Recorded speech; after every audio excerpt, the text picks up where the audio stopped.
Бүгін 21 декабрда Қырғыз Республикасының президенті Садыр Жапаров, Қырғыз Республикасының батыры, көрнөктүү мамлекеттик жана саясий ишмер Жусуп Абдрахмановдун 120 жылдык мааракесине арналган салтанаттуу иш-чарага катышты.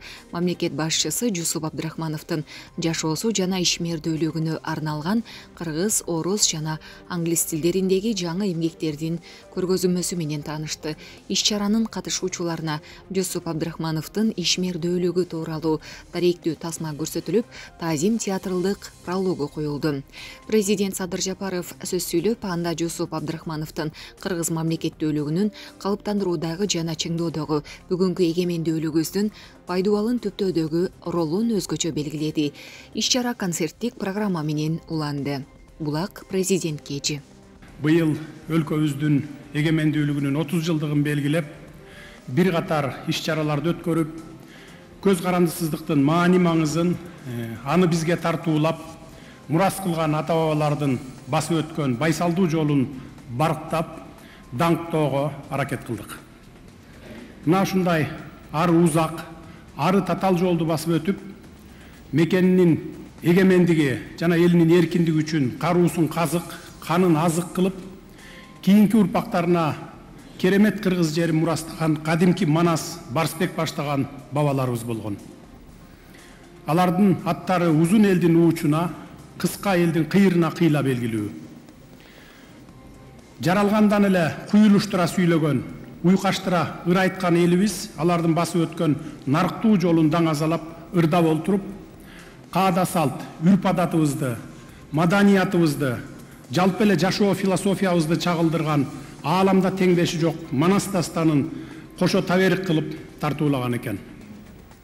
Мына ошол ата-бабаларыбыздын ыйык табериги болуп саналган улуу баян жаңырып жатканда Айкөл Манастын кулаалы таптап куш кылдым, курама жыйып журт кылдым деген сөздөрү ата-бабаларыбыздын мамлекет түптөөдөгү чеберчилиги, улут куроодогу тажрыйбасы гана эмес, биз үчүн айтылган керез, бизге тагылган милдет, урпактардын алдына коюлган парыздай сезилет.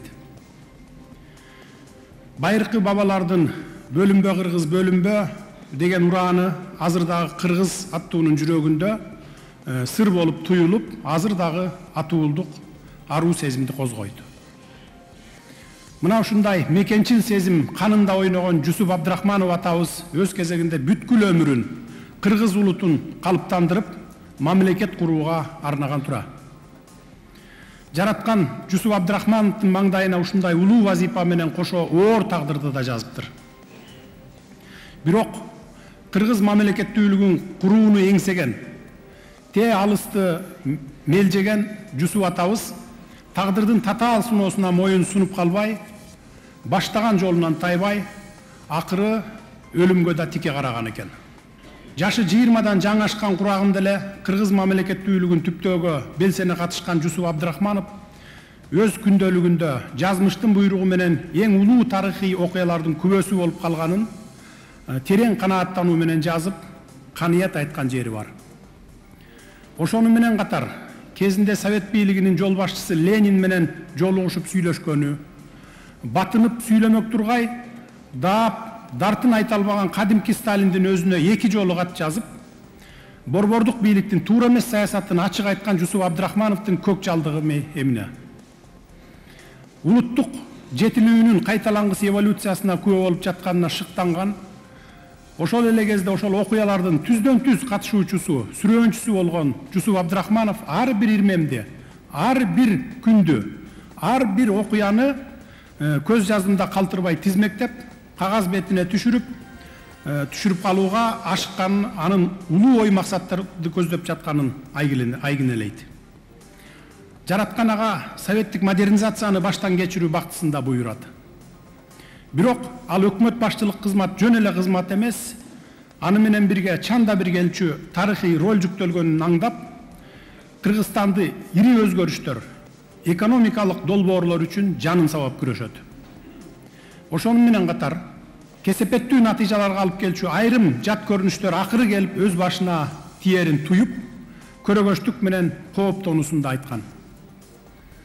Канткен менен элим деп кара башын канжыгага байлаган Жусуп Абдрахманов бүгүнкү эгемендүүлүгүбүздүн пайдубалын түптөдү. Минтип айтканымдын себеби ал киши 1930-жылдардын башында эле Кыргызстанды автономдук республикадан союздук республикага айлантуу идеясын көтөрүп, ошол мүдөөсүнүн жүзөгө ашуусуна түздөн түз салым кошту. Биз бүгүнкү муундун өкүлдөрү Жусуп ата баштаган ошол замандагы аракеттердин, ошол доордогу курч күрөштүн жемишин көрүп жатабыз. Урматтуу агайын туугандар, Жусуп Абдрахмановтай кемеңгер инсаныбыздын жаркын элесин эскерүү жана анын 120 жылдык мааракесин өткөрүү боюнча мамлекеттик деңгээлдеги уюштуруу комитетти түзүп, бир катар иш-чараларды жүзөгө ашырууга жетиштик.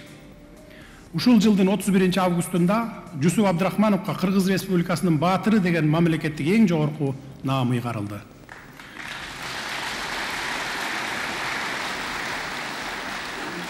Муну менен биз кыргыз мамлекеттүүлүгүнө негиз салып, жол чапкан Жусуп атабыздын арбагынын алдында бир эсе жеңилдеп, бир эсе парыздыбыздан кутулгандай болдук.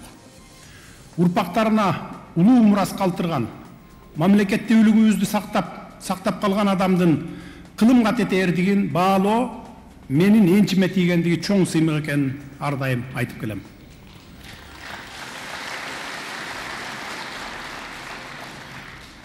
Эми Жусуп Абдрахмановдун 120 жылдык мааракесин өткөрүүнүн алкагында аткарылган иш-чараларга да азын оолак токтоло кетейин.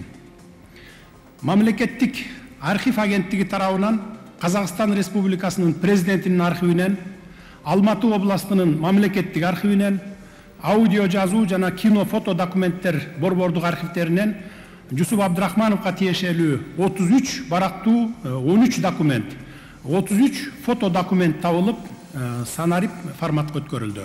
Орусия архивинин социалдык саясий тарыхы жана Орусиянын мамлекеттик кино фото документтер архивинен 19 аудио визуалдык документтин санарип көчүрмөлөрү табылып, сканерден өткөрүлдү. Ошондой эле Москва шаарындагы Россия Федерациясынын мамлекеттик коомдук саясий тарых архивинен Жусуп Абдрахманов жөнүндө 155 баракта 39 архивдик документ табылды. Белгилүү кинорежиссер Эрнис Абдужапаровдун Жусуп Абдрахмановдун өмүрүнө жана ишмердүүлүгүнө арналган Жусуп Абдрахманов аттуу даректүү тасмасы өлкөнүн бардык аймактарынын кинотеатрларында акысыз көрсөтүлдү. Жусуп Абдрахмановдун өмүрүнө жана саясий ишмердүүлүгүнө арналган тарых илимдеринин доктору профессор Ормушевдин жана тарыхчы Жумалиеванын Жусуп Абдрахманов чыгаан мамлекеттик ишмер аттуу илимий китеби басылып чыгарылды. Великий Жусуп Абдрахманов и его эпоха документалдык жыйнагын басып чыгарууга Кыргыз Республикасынын президентинин резервдик фондунан 390 000 сом бөлүнүп берилди. 2021 жылдын 9 декабрында Кыргыз Республикасынын көрүнүктүү ишмерлеринин элесин түбөлүккө калтыруу боюнча Кыргыз Республикасынын министрлер комитетинин алдындагы комиссиянын кезектеги отурумунда Кыргыз Республикасынын президентине караштуу мамлекеттик башкаруу академиясына Кыргыз Республикасынын мамлекеттик жана саясий ишмери Жусуп Абдрахмановдун ысымын ыйгаруу маселеси каралып, колдоого алынган.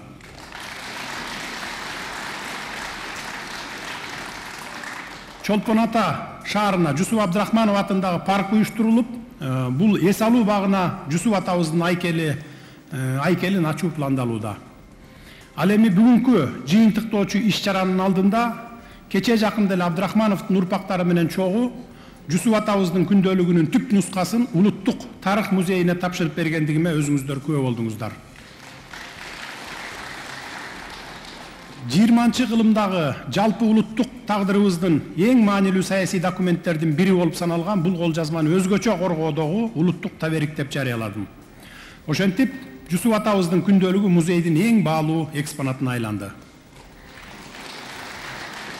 Дагы бир жакшы жаңылык. Өз доорундагы ар бир окуянын маани маңызын, анын ийгилиги менен кесепеттерин талдоого алган Жусуп Абдрахмановдун күндөлүгүнүн толук версиясы басылып чыккандыгын сүйүнчүлөп айтып коеюн. Миллиондогон бейкүнөө азаматтардын башын жуткан сталиндик репрессиянын дал күчөп турган кези тууралуу жазылган айтылуу күндөлүктүн ошончодон жаалы катуу Иосиф Сталиндин так өз колуна түшүп калганы, анын ың-жыңсыз жоголуп кетпей сакталып калганы таң калтырчу дагы, тамшандырчу дагы окуя болгон. Ал ортодо канча жылдар айланып, акыры аман эсен колубузга тийгени элибиз үчүн чен өлчөөсү жок олжо. Күндөлүктүн саргарган барактарына, шурудай тизилген саптарына көз жүгүртүп отуруп, элибиздин алп уулунун санаасына өзүңдү санаалаш сезип, бир эсе каңырыгың түтөсө, бир эсе кол жазманын биздин күндөргө келип жеткенине шүгүр деймин. Ошол эле маалда Абдрахмановдун кыска убакыт аралыгында улуттук республиканын чамгарагын көтөрүүнү көксөгөн аң сезимге өсүп жетиши, республикачыл идеяларды ыкчам өздөштүрүүгө багыт алышы, бир коомдук түзүлүштөн башка бир коомдук түзүлүшкө өтүүнүн түйшүгүн тартышы эмне деген жоопкерчилик, эмне деген кемеңгерлик жана эмне деген эрдик болгон. Мына ушундай өзгөчөлүктөрү бар күндөлүктү биздин баа жеткис мурасыбыз, эң маанилүү саясий документтердин бири деп айтсак жаңылышпаймын. Мен Кыргызстандын, Кыргыз элинин атуулумун деген ер азаматтар Кыргыздын кылымда бир жаралган чыгаан уулунун жазгандарын аздектеп окуп, арбагына таазим этип жүрөрүнө бөркүмдөй ишенем. 3000 жылдык тарыхы бар, асты манастай, арты жусуптай эл баккан ерлери бар улуу элдин урпактарынан мындан арыда журт баштаар уул кыздар өсүп чыкпайт деп ким айта алат?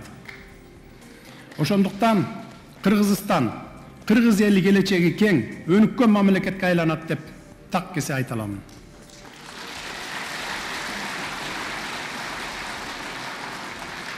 Жусуп Абдрахманов сындуу мамлекетти түптөгөн уулдары бар Кыргыз эли бактылуу эл экенбиз.